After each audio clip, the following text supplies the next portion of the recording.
নমস্কার বন্ধুরা, বর্তমানে কেন্দ্র কিংবা রাজ্য সরকার উভয় সরকার কিন্তু মহিলাদের জন্য বিভিন্ন ধরনের প্রকল্প নিয়ে আসছেন। তো বর্তমানে কিন্তু মহিলাদের জন্য বিভিন্ন প্রকল্প প্রচলিত রয়েছে। তো আবারও একটি নতুন প্রকল্প শুরু হলো কেন্দ্রের তরফে। তো আজকে আমি সেই প্রকল্পটি নিয়েই আলোচনা করব। তো বেশি দেরি না করে ভিডিওটিকে শুরু করে দিব। তার আগে চ্যানেলে নতুন হলে অবশ্যই চ্যানেলটিকে সাবস্ক্রাইব করে রাখবেন এরকম আপডেট পাওয়ার জন্য। তো বন্ধুরা চলুন দেখে নিব এই প্রকল্পে কি বলা হয়েছে। মহিলাদের স্বনির্ভর করার লক্ষ্যে কেন্দ্র সরকারের অভিনব প্রকল্প স্বনির্ভর। সমাজের যে স্ত্রী বাস হোক না কেন, এখন প্রত্যেক ঘরে স্বনির্ভরতার লক্ষ্যে এগোচ্ছেন, সংসারের হাল ধরছেন। সন্তানের পড়াশোনার খরচ থেকে শুরু করে দৈনন্দিন নানা খাতে খরচের ভার নিজের কাঁধে নিচ্ছেন। মেয়েদের এই এগিয়ে চলার পথকে মসৃণ করতে মোদী সরকারের স্কিম স্বনির্ভর।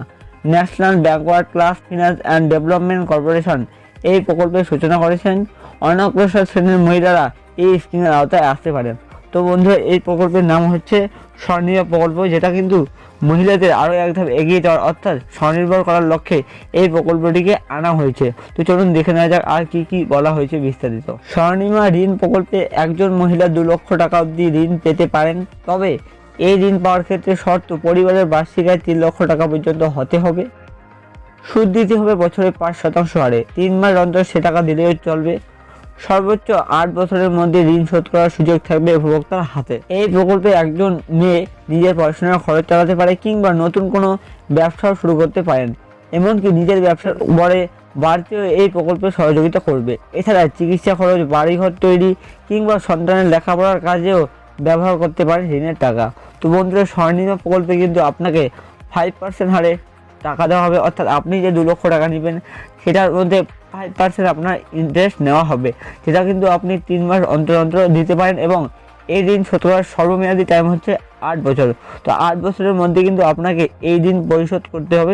জাতিগত শংসাপত্র থাকলে আপনি এই প্রকল্পের জন্য আবেদন করতে পারেন। আবেদনকারীর নামে অবশ্যই থাকতে হবে Aadhaar card, voter card, PAN card. লোনের আবেদন করার সময় দেখাতে হবে আয়ের শংসাপত্র, ব্যবস্থানের প্রমাণপত্র। জানাতে হবে কোন খাতে এই টাকা খরচ করতে চাইছেন। তো বন্ধুরা, আপনি যদি এই প্রকল্পে আবেদন করতে চান তাহলে আপনাকে কিন্তু একটি Aadhaar card, voter card, PAN card সহ জাতির শংসাপত্র, অর্থাৎ আপনি যে SC ST OBC এই পত্রটা কিন্তু লাগবে। তো আপনার যদি এই প্রকল্পের সম্বন্ধে বিস্তারিত আরও জানতে চান তাহলে কিন্তু আপনার এই লিঙ্কে ক্লিক করতে পারেন www.nbcfdc.gov.in। এই লিঙ্কে যদি আপনারা যান তাহলে কিন্তু আপনাদের এই প্রকল্পের সম্পর্কে বিস্তারিত দেখানো হবে। তো আশা করছি ভিডিওটি আপনাদের জন্য অনেক ভালো হবে। ভালো হলে অবশ্যই লাইক করে দিবেন এবং এরকম গুরুত্বপূর্ণ আপডেট পেতে অবশ্যই চ্যানেলটিকে সাবস্ক্রাইব করে পাশে থাকবেন।